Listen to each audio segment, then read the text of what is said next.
we'd like to begin, but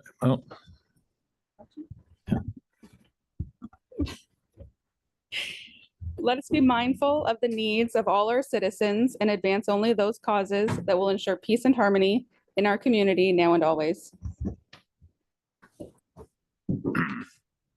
in our land acknowledgement, we'd like to begin by acknowledging the land on which we gather today. This is the land traditionally used by the Anishinaabe, Haudenosaunee, and Shinotan people. We acknowledge the enduring presence and deep traditional knowledge and philosophies of the indigenous peoples with whom we share this land today. Are there any declarations of pecuniary interest in accordance with the Municipal Conflict of Interest Act?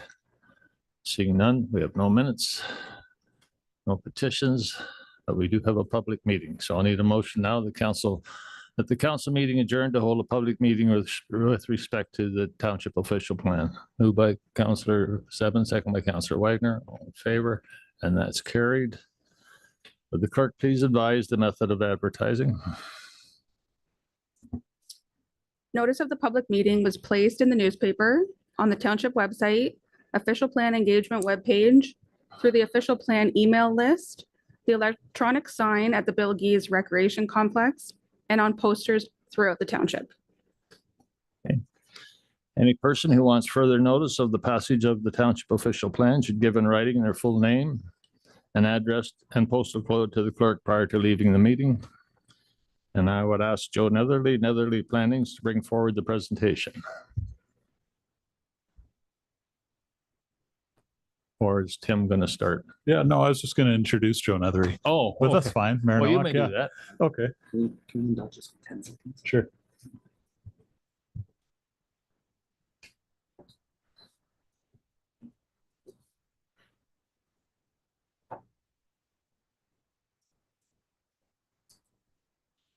Thanks, Mayor Nowak. We just, I wanted to introduce Joe Nethery tonight, but you did that. Thank you. I just wanted to remind everyone tonight that, so this is a statutory public meeting under the Planning Act. It's not a decision night. So this isn't a night where we're making any decisions on the official plan. Simply we're presenting the draft and listening to what people have to say about it. That's simply all we're doing. Joe and Emily are from Nethery Planning. You know them well. They've been working on our plan for probably about a year now. I think we're coming close to a year, and so they'll be giving us a presentation on draft official plan, followed by any questions, and then obviously hear from anybody that wants to speak to it tonight. So I'll turn it over to Joe. Thanks.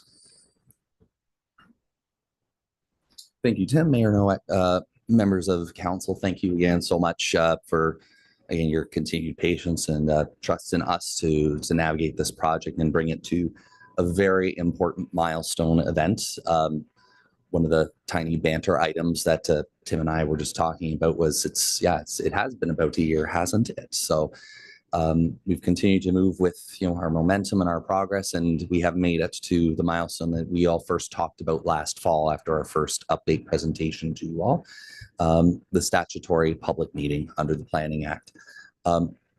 Building slightly upon what Tim has done, and for anybody who's new to these sorts of events, this is a very similar sort of a meeting and a setup to any other development application where a statutory public meeting is required. It just so happens to be it's for an official plan and for the entire township. So we obviously look forward to the public submissions and the public feedback as we continue forward towards our finalization of the draft itself to bring forward a final version to you later this summer. On the next slide, we will again recognizing some new faces behind us as well, and who knows what's interested and who might be streaming and watching at home as well. We will run through the project timeline as well. The engagements events held over the entirety of the course of this project. We have been asked to walk through the settlement area boundary expansion requests and the results of those evaluations. So we will be providing a fair bit of blow-by-blow detail on those individual items that have come through. Once again, noting this is not a final version that is in front of you. I'm looking forward to learning again from you as well, as we have been all along, and from the folks behind us and those written submissions that have also come in over the past couple of days. We do anticipate a few changes already at front, and there may continue to be more as we process this final bit of information. I think everybody will, of course, be interested in the next steps on this assignment coming out of today, and how it is that we bring this thing to you for that final approval, and maybe a little bit about what that provincial process looks like, as that is a new thing for all of us here in this room as well. Well, with that, let's get to business. In terms of the overall project itself, I would imagine that everybody is getting very familiar with this medicine pill timeline that we've brought out at every presentation. We are effectively at the final step in phase 3 itself, and this is the statutory public meeting required under the Planning Act. Out of today, once as described, we're going to take back that final inputs. We'll have our final working meetings with staff in order to stitch up the document into a final form itself. We would be back, of course, providing that notice to anybody who is on our project mailing list, who has requested to be advised of the final document coming forward itself, that it is coming. We continue to post that on the Engage Wellesley, the project page rather, on the Engage Wellesley platform, and which will be one of the many highlights of my summer. From there, it proceeds to the provincial approval process itself. But again, we'll save that for the end. On the next slide, to recap on our engagement again, multiple iterations, multiple talk points throughout this process. We've heard from a number of stakeholders and interested participants throughout this process. We were here for the Section 26 public meeting to officially launch and open this project in phase 1 last fall. We were out at pop-up events, including at the Fall Fair, our individual workshops with you.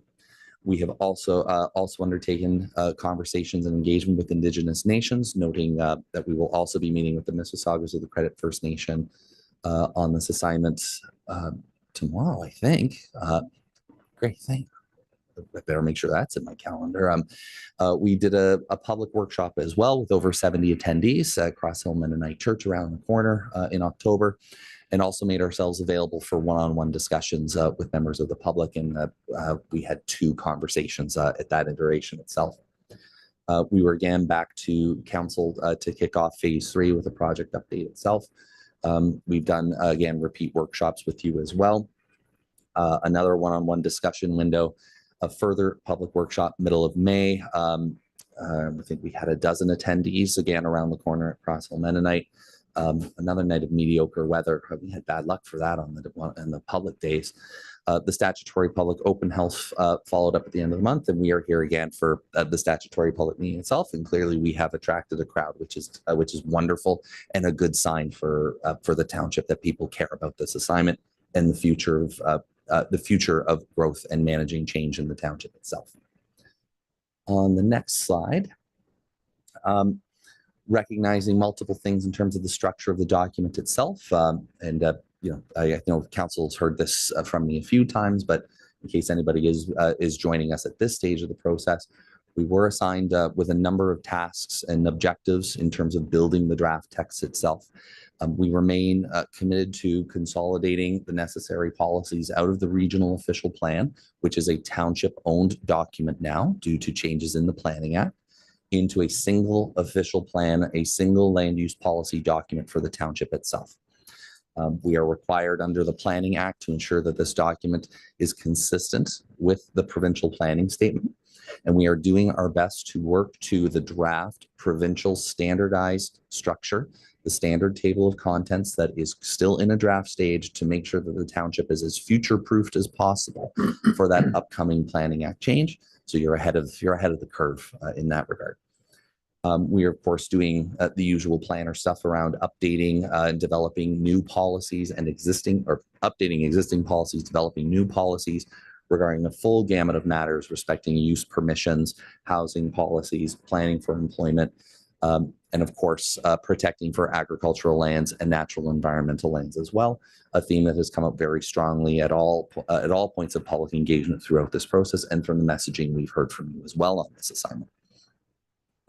The individual document itself is structured in a number of chapters, 1 through 10, including introductory elements on how to set this thing up, The overall strategic framework, a baseline visioning document, which if we recall from our last session, was written by residents at the fall workshop as well. A reminder that when that was submitted through that engagement, we looked at it as a project team and said, yeah, that was pretty much it. And it survives intact to this day. We, of course, and managing, including the relevant and requisite policies around engaging with Indigenous nations and recognizing their interests within the planning document itself as a part of our expectations under the provincial planning statement as well, and in the spirit of reconciliation more broadly. We talk about growth management, the individual bits of math itself that come up with, that lead to the development of these policies. And then going through the various general policies that apply across various designations, various uses, building types, development scenarios, and then the individual use permissions themselves through development policies through residential areas, employment uses, infrastructure policies, municipal township-wide policies, our rural policies, including environmental lands, and the handy dandy section at the back that contains a bunch of toolbox items that help Tim and Bobby and team do their job on a day-to-day basis. And I think that's a pretty effective and zippity run through of the official plan structure itself. Once again, when it comes to land needs and growth management, which I imagine is something we're going to hear a fair bit about through the public delegations tonight, from a residential perspective, we're identifying that there are 34 hectares of land that are presently designated with residential permissions on it. Our studies, the 6 technical studies, including a focused one on growth management and housing needs, identified a need for 6 hectares of land, assuming certain amounts of density, to accommodate the minimum population target that the township is required to plan for through to the year 2051. Those expectations are fairly precise in terms of how much residential land we can protect for. The winning number is 6. And accordingly, some boundary expansions are proposed in order to identify preferred locations for those areas. A similar exercise was also done for employment lands. We have heard fairly consistently throughout this assignment, through our own research from you as council and in public submissions, about the need for additional employment land in a variety of locations, while balancing other concerns, other planning issues, and other matters of importance in order to provide employment lands so people can continue to set up those jobs and set up shop here in the township. Our math ended up at the quantum being needed as 65 hectares of land to meet the employment projection through to the year 2051. There's an important nuance about this figure, and I will say it now, and it'll probably come up again throughout this presentation, that the township is allowed to plan for additional lands beyond that. It would be for beyond the planning horizon of 2051. And simply, it is just a matter of protecting those lands. That's effectively the baseline for it. And we can have development policies that work to protect those lands for those employment purposes themselves. And accordingly, the amount of land that is being recommended from an employment perspective is higher than the 65. So the township can do that. It can do it if it's in the right locations, in the right places, with the point being that it's a long-term protective designation. And we're talking about a time horizon of 25 years plus for the potential need for those lands themselves. On the next slide itself, we may as well, again, this will shift into the focus discussion on the boundary expansion requests and evaluations themselves. There is a long history about this in the township in terms of calling out for those particular items to working on a basis of who has an idea and a particular solution that might work to solve for the employment lands needs of the township. Ignoring the whole regional planning process, because what's done is done. This is now a decision that is in the township's control, provided, of course, that the planning justification exists in order to deliver on that outcome. There has been previous work, including a resolution from council in, I believe, 2020, that reviewed a number of items for potential incorporation. The Planning Act, the provincial planning statement, and provincial expectations around this has changed since the year 2020, which in my opinion merited a fresh look at all of those requests and effectively starting anew. This is how we end up with a series of requests that are dated over the past 6 years, as there were a number of previous sites that warranted that relook and that reconsideration. Once again, the amount of land that already exists and is designated in the township for these needs is a factor in making some of those decisions. So it boils down to that the call out was made for any of those additional requests. We asked for the location, description, size, and mapping of the proposed property and the expansion, a description of the request, what that particular concept or form might look like, what is it that somebody is looking to do, and any applicable policy amendments or tweaks that might be needed to do that. We requested from applicants a planning justification letter addressing the criteria of the provincial planning statement. So sorry to talk like a jargonistic egg there, but long story short, if we're making those sorts of changes to the planning framework in the municipality, there are a series of 6 tests in the provincial planning statement that are important to be addressed. The submissions that have come forward have been able to demonstrate those 6 items. Any supporting studies that may be required in order to support the request for address have also been provided as well, noting that while not all expansion requests have delivered upon those, there are back-end site-specific policies to ensure that those items are addressed should development proceed in those locations. The process itself started with the call-out in November of 2025, noting a number of submitters were preparing in advance of that, which of course is always a good thing and helpful to a team like ours on a project like this. A number of review meetings were held, largely driven by township staff last fall. We undertook our technical review on that work end of last year and into the beginning of this year. And with a little bit more back and forth and follow up on a number of those items, I think it's now time for us to start walking through them in detail. 18 total requests, and I guess one other item that I should note is that all these requests have been put forward by the landowners themselves. The amount of land that came forward meant that there was no particular need for us to magic up any particular ideas as well, where we're looking to the community for the leadership in this regard. We end up with 18 total requests coming in. 11 are, in our professional opinion, supportable at this time. A number of them do come with conditions associated with that either have been worked through in the process of being worked through or will need to be worked through going forward. 7 of those requests, in our professional opinion, are not going to be supportable. I imagine in our professional opinion, we'll go into the details in a bit. I imagine we are going to hear from some of those individuals tonight. In previous iterations, you may, council will have seen some maybes or tentatives in this list as well. We're here to say that the project team has completed their work in this regard, and we of course look forward to any additional information that comes forward at this time. Series of criteria applied, does this achieve most of the PPS criteria along with the additional criteria and values that we set out in our discussion paper on settlement area boundary expansions that came out in phase 2 on the assignment. Some it's in the middle there, gives it an okay job, achieves the least. Not really. No, it doesn't. It doesn't rise to meeting that particular requirement itself.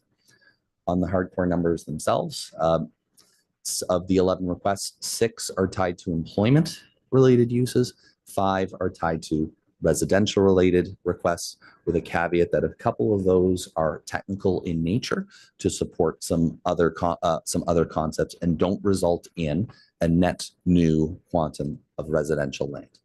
And that's an important part of the site-specific policies that we will be putting forward as a project team.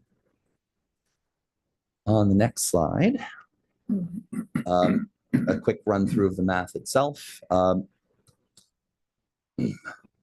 Excuse me.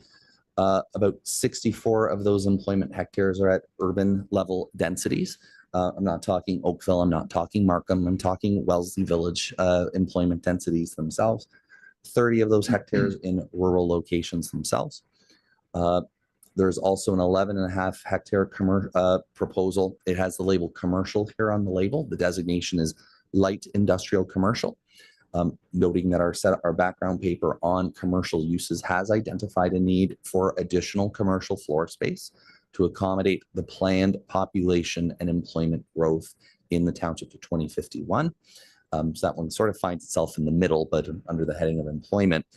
in order to help fill that additional need as well. On the residential side, the quantum of land is 7 hectares. It is urban, primarily urban focused within Wellesley Village itself.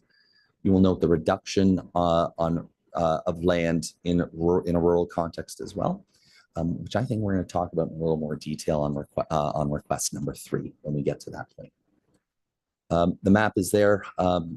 Obviously, it'll look really good in the reports that are prepared. The zoom bar, of course, provides a little bit of a caveat and blocks out some of them here on screen itself. But rest assured, there's a concentration of blobs around Wellesley Village proper. On the next slide, it's on the next slide. And I lean just to my colleague Emily really quickly.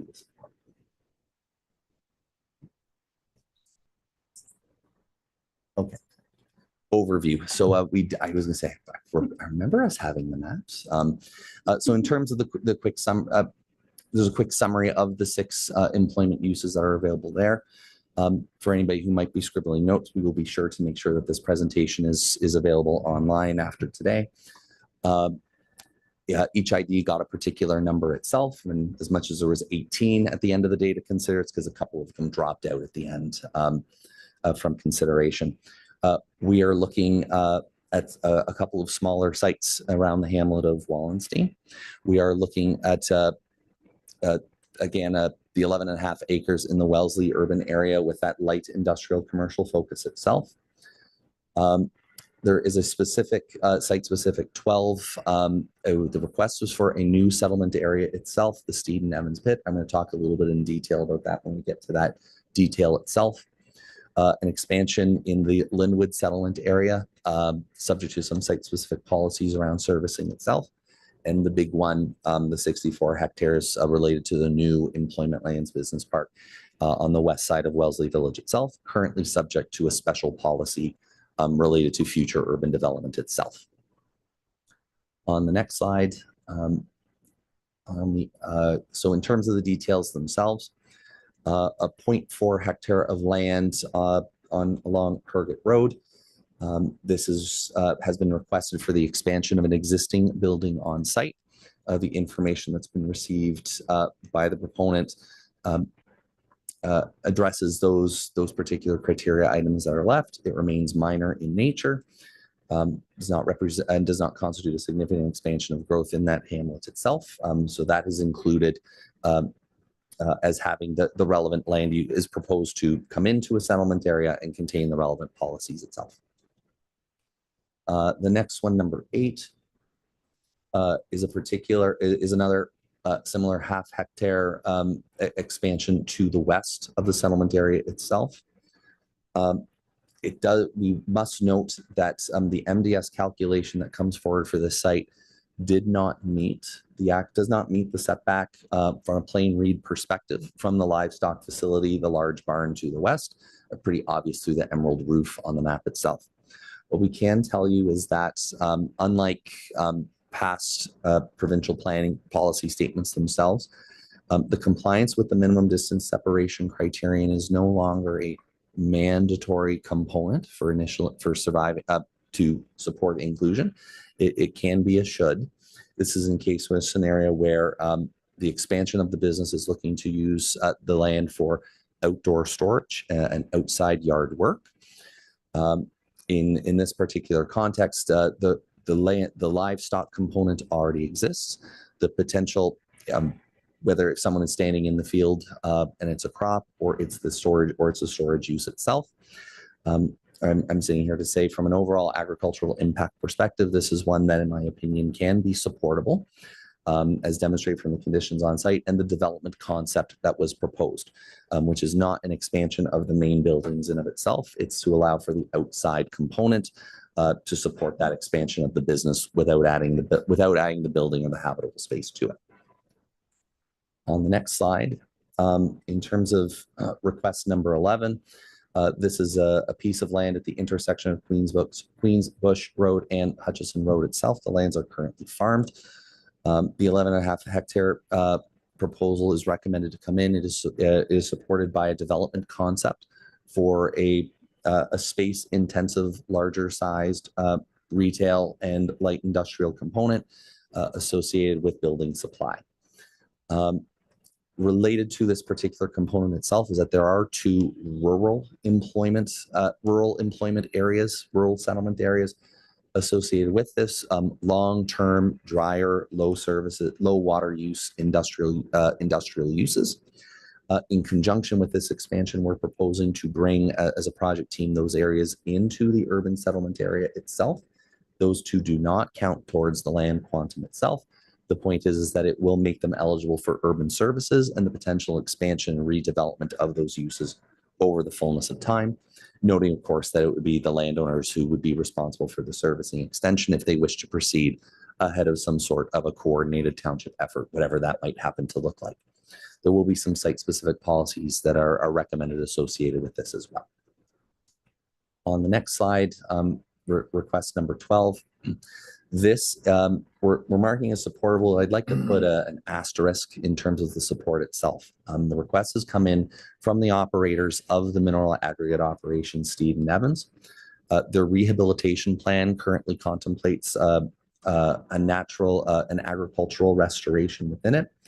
A development concept has been proposed that would contemplate a naturalization of the site, restoration for environmental purposes, potential for recreational, along with the highlands that aren't developed as being supportive of industrial uses themselves. It's an intriguing idea. It's one that requires further exploration and understanding to be completely supportable. Ergo, we are proposing a site-specific policy that would outline what that process looks like and what would be necessary for the township to entertain the potential redevelopment. On the next slide itself, the Linwood site itself, just a hair under 30 hectares of land that are proposed to come in. The landowner has been working to identify an updated road connection out to Mansur Road itself to avoid the use of local roads or existing road allowances to support the development itself. At last check, it appears as though a satisfactory solution has been identified with help from the region. Noting you two should elbow me if I've spoken incorrectly there. The point is to allow for the expansion of the low intensity, low servicing industrial uses in that location. There will obviously be requirements, and the concept plan at present does show relevant and significant setbacks from the residential areas that are nearby in order to provide for generous setbacks therefrom. On the next slide itself, this would be the big one in what I often call Southwest Wellesley, but I think there are other more proper names for it as well. So this cluster of farmlands, of lands that are currently farmed, are at present identified with a special policy that would contemplate a development application on these lands. It's a bit of a legacy approach. The provincial policy doesn't work that way anymore. Frankly, regional policy didn't really work that way anymore either. The requisite studies have been done identifying a requirement for land. These lands can be serviced on full municipal services. They have met and can demonstrate satisfactory compliance with MDS requirements and agricultural impact assessment as well, noting that existing farm buildings would not be a part of the long-term redevelopment itself. We are looking at some master planning requirements in order for those lands not to just come forward on an ad hoc individual basis. And one of the future items that may show up in the final draft of this policy would probably deal with some technical policies and additions in that regard, and the process for development itself, which Emily will obviously repeat in the final slides when she gets there too. I believe that takes care of the supportable employment proposals. On the next slide, some proposals that have come forward where the consulting team is not of the opinion that that we can bring forward a supportive recommendation at this time. First off is a site in Hawksville. It was requested for an expansion of the business operations themselves. Here we do have a use that is able to demonstrate compliance with minimum distance separation and agricultural impact assessment. The issue that remains unresolved at this time, and in our opinion, relates to land use compatibility and appropriateness of setbacks and buffering from the residential uses themselves. On the next slide, an additional request came in associated with the MK Martin operation on the township's boundary with Woolwich. On the one hand, it is unable to demonstrate compliance with minimum distance separation formula in two different respects and aspects. That does not make it possible for us to support this through a settlement area expansion request. However, township staff continue to engage in conversations with the landowner regarding the potential for consideration on the site as an agricultural related use in accordance with provincial guidelines. A site-specific policy may be appropriate in this regard in order to confirm those conversations and that process in the future, just so frankly it's down on the record and everybody knows what the case may be. Put in another way, a development concept may be supportable in a different format on the site, which the landowner appears content to work through and figure out through a different process. On the next slide.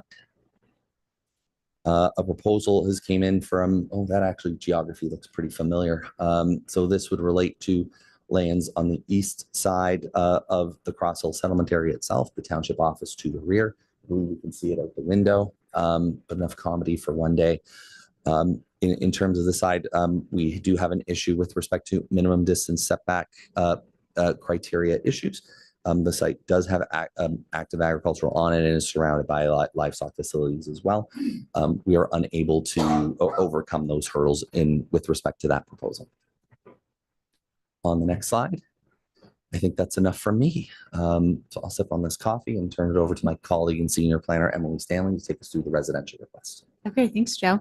So to walk through the residential requests, so we've identified 5 requests to be supportable based on our evaluation. One of them is within the Wellesley urban area, which is a request for 7 hectares of land. One is a technical request in nature. It's to provide appropriate and legal road access to residents within Paradise Lake settlement area. So this one specifically would be tied to a site-specific policy that wouldn't permit residential development. We have a third one, which is looking to add 0.83 hectares of land into the Cross Hill settlement area, but also remove 1.2 hectares of land from the settlement area, which would represent a net increase of prime agricultural lands in the township. We have a fourth one, which is looking at a lot addition request. So it wasn't included in the land quantum because its purpose is just for lot addition. No residential development is being proposed in association with it. And then a final request is also in the Cross Hill settlement area. And that similarly is looking to add 1.4 or 1.04 hectares and remove 1.53 hectares, which would again represent a net increase of prime ag lands. Next slide, please. So to walk you through them, the first supportable settlement area expansion for residential is the one in Wellesley urban area. It's for 7 hectares of land, and that's located off of Gerber Road. We've also included 3 hectares of stormwater management facilities to be associated with that. And that's shown in green. The residential lands proposed is shown in yellow hatched lines. And the stormwater management facility area is not included in the land quantum, only the residential area is. This is a reduction of initially the request was for 29 hectares, and we found that 7 hectares could be supportable. Next slide, please. The second supportable request is for Paradise Lake, which I mentioned. It's a technical request to allow residents legal access to their properties through Pinewood Lane. And it's not added to the land quantum. There's no residential development being proposed. It was made very clear in the request application, and it would be subject to a site-specific policy that mirrors this respect. Next slide, please. The third request is for a settlement area expansion and removal in the Crossville settlement area. So what you can see is in the yellow is the lands that are to be added, and in blue hatched lines are the lands to be removed. So again, that's 0.83 hectares added and 1.02 lands to be removed, which would represent an increase in prime ag lands. I may just supplement here to add why the plus minus in this regard. So one of the design and planning principles that we applied actually I'm a step ahead, even odd quirk in terms of the current state mapping with respect to where on the landscape the settlement area boundaries apply in the rural settlement areas. Just weird mapping, and it's lingered on for like a generation or so. So the purpose of this exercise one of the purposes of the exercise has been to try and right size those boundaries where we get into this context. And we have the misfortune, however you so characterize it, to have some settlement area boundary requests associated with that. So one of the core principles that the project team has applied in this regard, which frankly I've largely inherited from staff, is a good one, is that where we are making these sorts of balances and trade-offs, the township has sought a net gain of protected agricultural lands going forward. So in this particular context itself, the concept, the proposal that has been discussed has evolved over the course of this assignment and this process in order to provide that particular net gain increase. So where it is that we've been able to add on to the agricultural land base that is protected long-term, we are able to do that, noting that these development permissions already exist today. So the lands already had development permissions. They could have developed at any point over this by rationalizing the line work in an appropriate fashion that meets the various policy tests and criteria that are in front of us. We think we end up with a net positive and a better planning outcome overall. Thanks, Joe. Next slide, please. For a settlement area boundary request, number 15, we've identified it as supportable. Initially, this request came in to be a residential expansion. We are of the position to support it as a lot addition, and this is on Lynn Dunn Lane. And so no development is being proposed as a result. And that's because these lands are located within a core environmental feature and the wellhead protection area. So it would be subject to site-specific policies to permit it only as a land addition instead of development including. And then next slide, please. And then the final supportable residential request is one of the other ones that represents a net gain in prime agricultural lands. And that is also in the Cross Hill settlement area off of William Hastings line. So that's looking at 1.04 hectares to be added and 1.53 to be removed. And again, just as Joe said, it's essentially swapping the land for what fits better for development, but also a better use of prime agricultural lands as well. Next slide, please. In terms of the non-supported requests, we have one of them came from the settlement area in Bamberg, and that was for a request of 5.32 hectares. The request didn't meet the criteria which we evaluated it against, and that's because the subject lands are associated with hazard lands, which would be flooding, regional recharge area, and environmentally sensitive landscape. So we felt at this time we couldn't support the request. Next slide.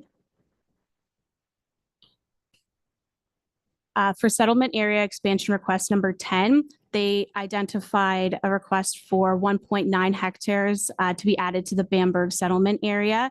And similarly, we identified it didn't meet all of the criteria to which it was evaluated against. It is located within the protected countryside, hazardous lands, which is flooding, and the regional recharge area.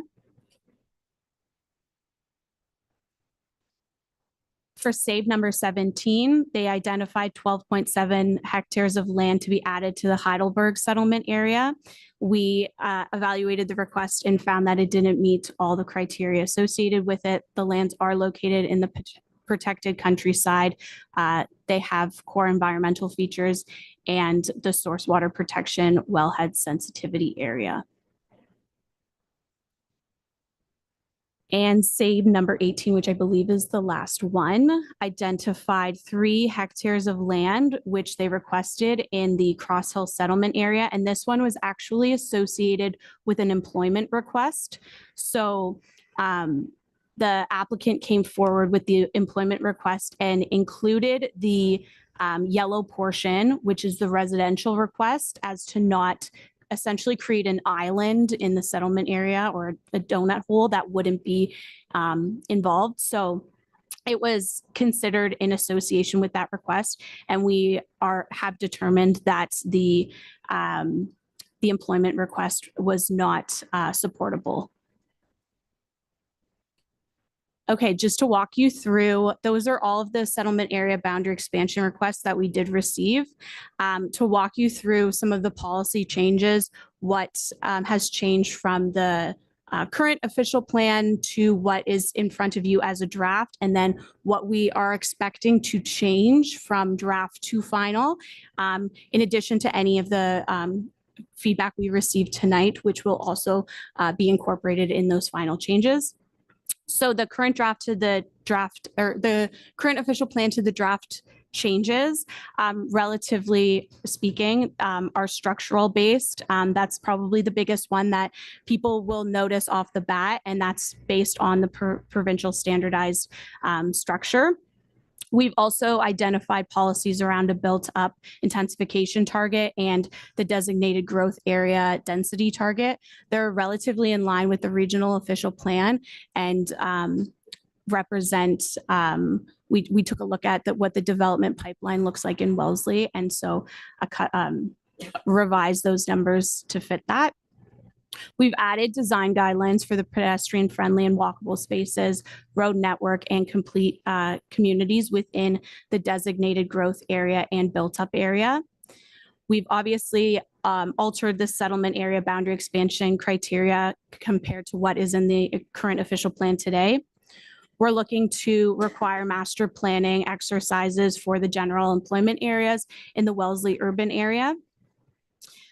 One of the other big changes that folks will notice is that we have recommended building heights and requirements, design requirements associated with those building heights.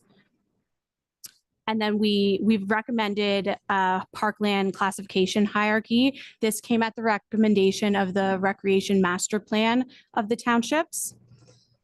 And then we've amended policies to be consistent overall with the updated PPS, the regional official plan, merging those policies into the Wellesley OP, the transportation master plan that was just produced, and the Wellesley water and wastewater plan.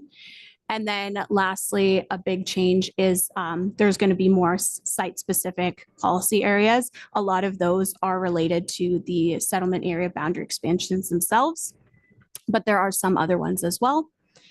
And then expected changes that we know are coming from draft to final. A lot of these are in relation to comments we've received from agencies, from residents to date, as well as from the province. So some minor revisions associated with policy references, italicizing certain terms, and clarification of policies that maybe were unclear and we received feedback on. We're revising some of the transportation policies in alignment with comments received from the region, as well as your transportation consultants from the Transportation Mobility Master Plan. We are recommending adding new policies regarding the region of Waterloo Airport zoning regulations. This came from the region themselves, as well as source water protection policies. A big change that we will notice in mapping is that there will be the removal of rural lands and the designation of prime agricultural lands. This is based off of provincial mapping through a LEAR process, which is a land evaluation and area review process that the province conducts. And we have received feedback from the province that it is strongly recommended to include their updated data, which would result in the removal of rural lands. And then in terms of updated policies, we will be updating some mapping associated with the settlement area boundary expansions and the ones that we are identifying as supportable. We've received comments from the region about adding municipal responsibility agreement policies relating to servicing. And then last few changes, updated glossary terms, just in alignment with comments received from the Conservation Authority, the school boards, and the region themselves, as well as bringing in some of the policies that we missed the first time around from the Wellesley official plan that are still important and relevant today. And then just kind of as Joe mentioned earlier on, we are going to bring forward some technical policies relating to future development in the township's Wellesley urban area employment lands, which was essentially the SABE 20 area, and ensuring that there are strong policies to support future development there as well. And then with that, I'll turn it to Joe to finish off. Thank you, Emily. There we go. Thank you, Emily. So to recap, our project timeline is back on here. The purpose tonight, council, is for you to receive delegations from the public. Of course, we are, as staff and the project team, are in your hands in terms of how we can assist tonight as well. From here, we take back as a project team the sum total of the input and consideration that we have received, as described on the slides just now, and as we're about to receive. Sorry for the repetition there. To go back and produce a final draft of the plan itself. We are going to be working on that over the rest of June and into July as well. And I'm going to commit the exact same mistake that I did last time. And Tim, I cannot remember the dates that we have soft targeted for this. And I know we didn't. July 7th. Yeah, I think, excuse me, I think we're still targeting that that week of July 7th. And we're on target for that. Yeah. So what happens from here is a change from how it would have been done a few years ago. Now that Waterloo Region no longer has land use planning responsibilities per the Bill 23 amendments of the Planning Act, this official plan shall be provided to the Ministry of Municipal Affairs for its final approval. So they have a regimented process that they take it through. I'm not about to promise you turn around the week after or the week after that or even the week after that. It does take some time for them to go through the document. They will be in contact with staff unless we really angered them somehow, which we haven't to this point, to discuss potential modifications that they would propose.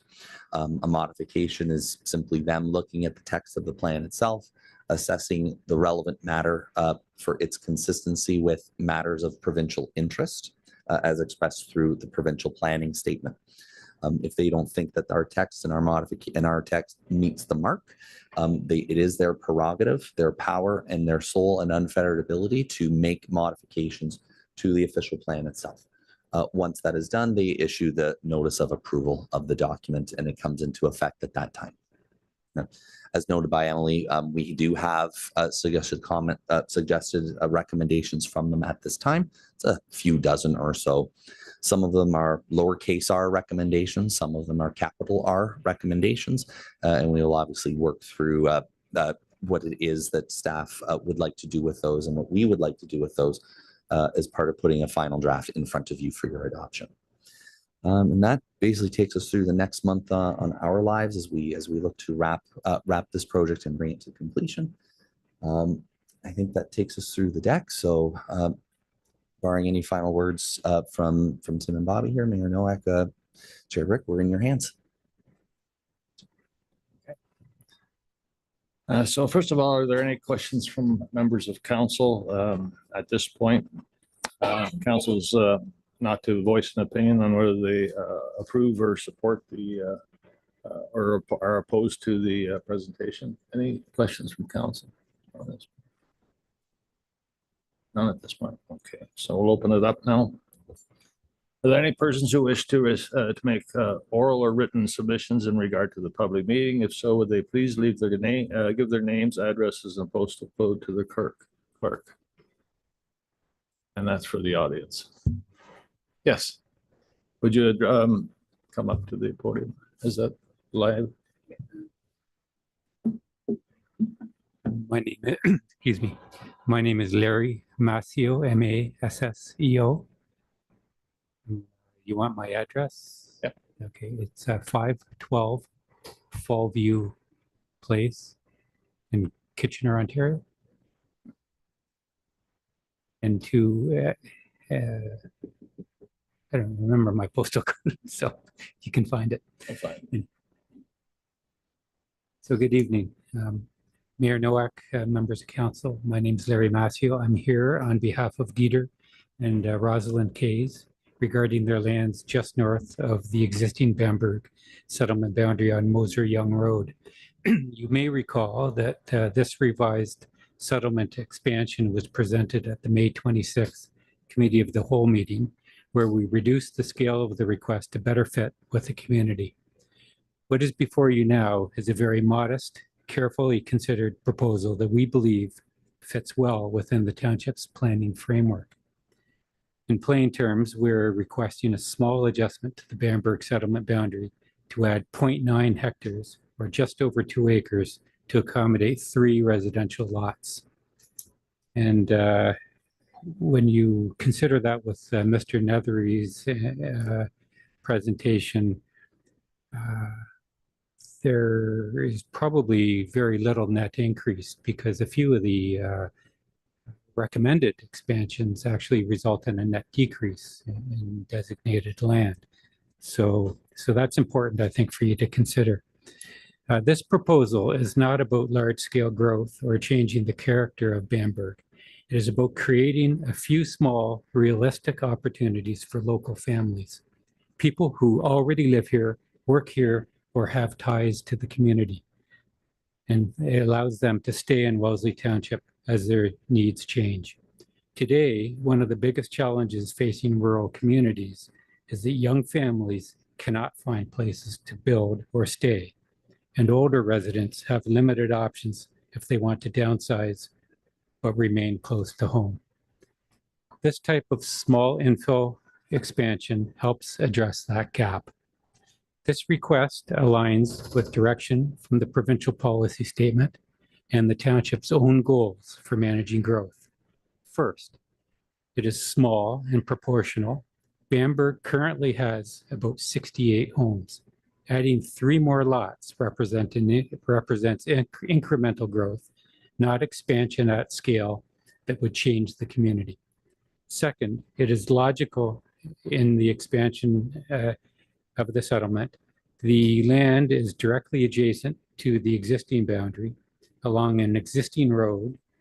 It's not scattered, it's not leapfrog. Third, it uses lands that are not strong agricultural lands. The soils are classified with limitations for farming, and the expansion does not fragment or interfere with surrounding farm operations. As the consultants mentioned in their presentation, there is no longer a non-prime classification of farmlands in Ontario. Nonetheless, these lands are non-prime and they're a lower capability of agricultural production than what would used to be considered as prime farmlands. So fourth, the lands can be serviced safely with private wells and septic systems, which is the standard for Bamberg. Previous hydrogeological work has already confirmed that groundwater supply and quality can support this level of development. And finally, the proposal respects the rural character of the settlement.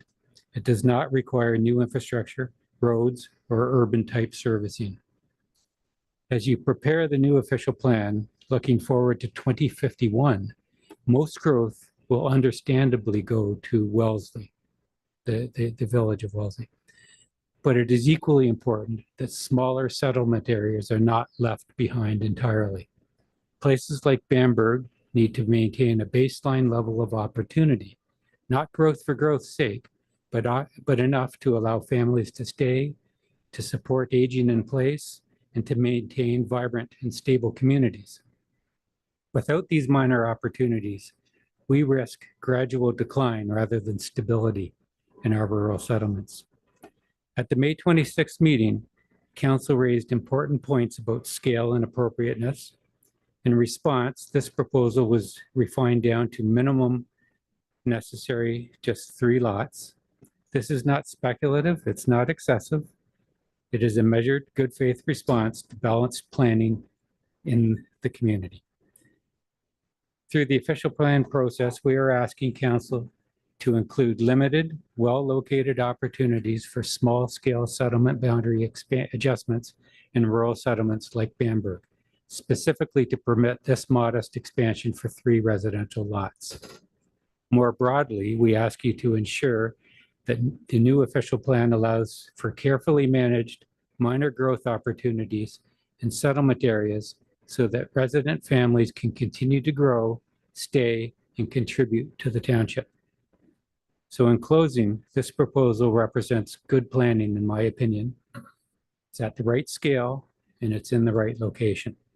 It protects farmland, it respects the environment, it fits the existing community, and most importantly, it creates opportunities for people. So thank you for your time and your consideration. And if there are any questions, I'd be pleased to try to answer them for you. Okay. Council, any questions? Okay, thank you very much for your presentation. Very welcome. Move on to the next.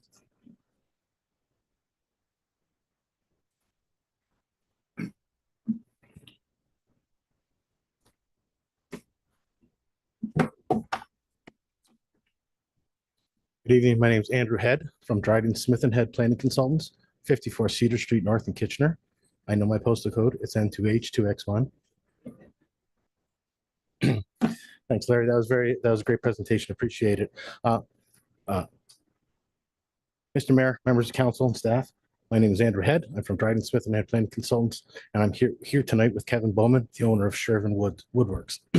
We are here on behalf of Shervin Woodworks to object to the proposed settlement area boundary SABE recommendations in the draft official plan. Specifically, we're asking council to directly to ask staff to reclassify SABE site number 9 and finalize the full expansion of the Hawksville settlement boundary, a commitment that dates back to 2017. To understand why we are disappointed with the current staff report, we have to look at the history of this site. In 2017, an OPA number 9 and the regionally supported employment land strategy recommended approving this entire 3.7 hectare parcel for settlement expansion. Despite the support from both township and regional planning staff, council at that time denied it. We appealed the decision to the OMB, now the OLT. To resolve the appeal, staff approached us with a compromise. If I recall correctly, Mr. Mayor Novak and Mr. Rick Luigi were involved in those talks and directed Mr. Van der Baren to propose to include half of the lands now with a promise that the remaining portion would be brought into the settlement area boundary during the next official plan review. Since that time, I have emailed Mr. Van Henty on a regular basis to get timing on the official plan. It's hard to believe it's been almost 10 years. Trusting in that process, Shervin invested heavily. In 2018, as part of a site plan approval process and in direct consultation with staff, we constructed a living wall and installed an earthen burn along not just a part of the expansion lands, but along the entire portion of the property abutting the residential neighbors. We engineered a stormwater management and designed the stormwater management pond that will service the entire site. These were all part of the design submitted with the site plan application. The current SABE evaluation report completely overlooks these facts, resulting in flawed scoring for site number 9. We request that the scoring be corrected based upon the following technical realities. Theme number 2, Infrastructure and servicing is rated achieves least. This should be this should be stated as achieves most. The stormwater infrastructure is planned and engineered report submitted as part of the submission in 2016. This lends further weight that it can be accommodated on site. Our submission plans included a stormwater management design and stormwater management plans as supporting documents from our engineer. Theme number 3, agricultural resources, is rated achieves least. This should be received as achieves most. This is a small, less than 1 hectare isolated pocket of porous soil surrounded by mixed land uses, making it completely non-viable for agriculture. Furthermore, the report claims minimum distance separations was not provided. We met with staff and submitted a full MDS data on April 14th, 2026, providing definitively that this expansion is entirely unaffected by MDS. Theme number 7 was transportation is related as achieved some. We disagree. This site features a standard 20-meter right-of-way on Getty Street with excellent sight lines that will easily satisfy any site plan standards and controls. Theme number 8, land use compatibility, fails to recognize that Shervin has already built the required structural buffering. The earth and noise berms are already in the ground, not to mention the noise, odor, and dust studies were completed on the site prior to proving that compatibility is attainable. Yes, we have land uses residential beside industry. That's why we have D6 guidelines and it's part of the site plan approval process. Theme number 9, development of a complete community. The report states that this settlement expansion will be used for additional parking and trailer parking. This is not true. Through discussions with my client, there are several options for development over this 25-year period that we're looking at, from expansion of the current buildings, expansion to adjacent properties, creation of new industrial or commercial uses on that property. By building and designing the infrastructure up front, Shervin's immediate developable area is significantly reduced. Once you factor in the existing berms, the designed engineered pond, and the required septic system, Shervin is left with less than 1 hectare of actual usable land for this phase. Shervin Woodworks is the premier local employer, providing over 100 jobs in Hawksville, over 210 employees overall. They have repeatedly shown how much and how aggressive they are with expanding and their continued commitment to Wellesley. They manufacture in Wellesley and export internationally. They bought this land over a decade ago with the sole intent of growing their roots in Hawksville. Leaving 1 hectare agricultural land behind an active industrial site, especially on soils poorly suited for farming or for residential use, is simply not good land use planning. For these reasons, we respectfully request council to refer this section of the report back to staff with direction to include the full Shervin Woodworks expansion lands within the Hawksville settlement boundary. Thank you for your time. I appreciate all of you. And if you have any questions, I'd be happy to answer them. Okay. Thank you again for your presentation. Questions from council? Thank you for that. I had one question. I don't know if it's for staff or for yourself. The residential unit that's out by the road there, is that part of this parcel of land or is that separate? I'm not sure where the property line lies. Yeah, that's a separate residential property also outside the settlement area at this time. Okay. And then the balance of the Mr. Head's, the Shervin lands are in behind that residential property. Yep. Thank you.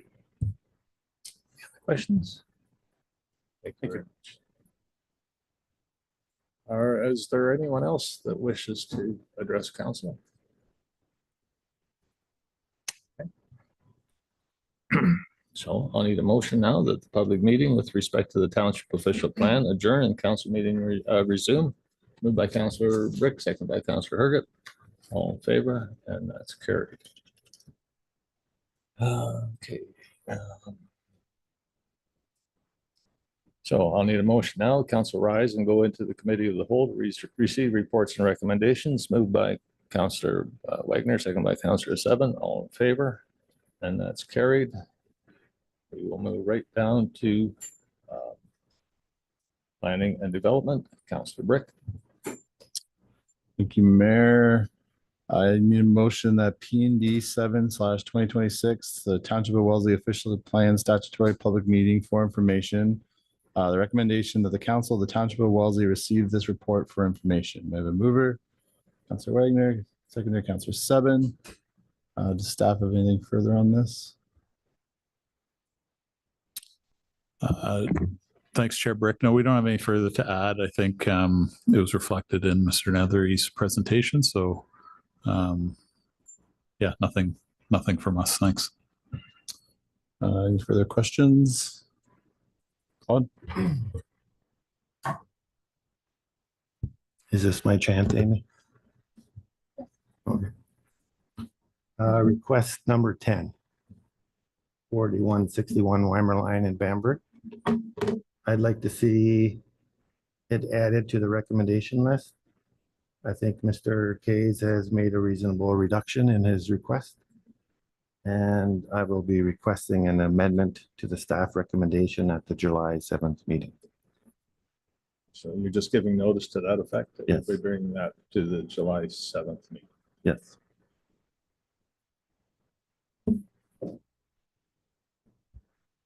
That's all. Okay. Any further comments, questions? I'll call a question. All those in favor? That's carried unanimous.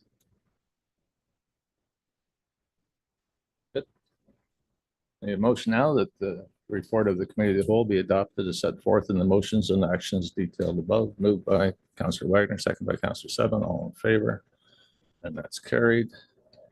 Move right down to bylaws. I need a motion that bylaw number 25, 2026 be read first and second time, and that's a bylaw confirming all actions and proceedings of council. Moved by Councillor Brick, second by Councillor Herget, all in favor, and that's carried. I'll need a motion that same bylaw be read a third time and passed, and the mayor and clerk be authorized to sign and seal the bylaw under the corporate seal. Moved by Councillor Wagner, second by Councillor Seven, all in favor, and that's also carried. Councillor Wagner, motion to adjourn.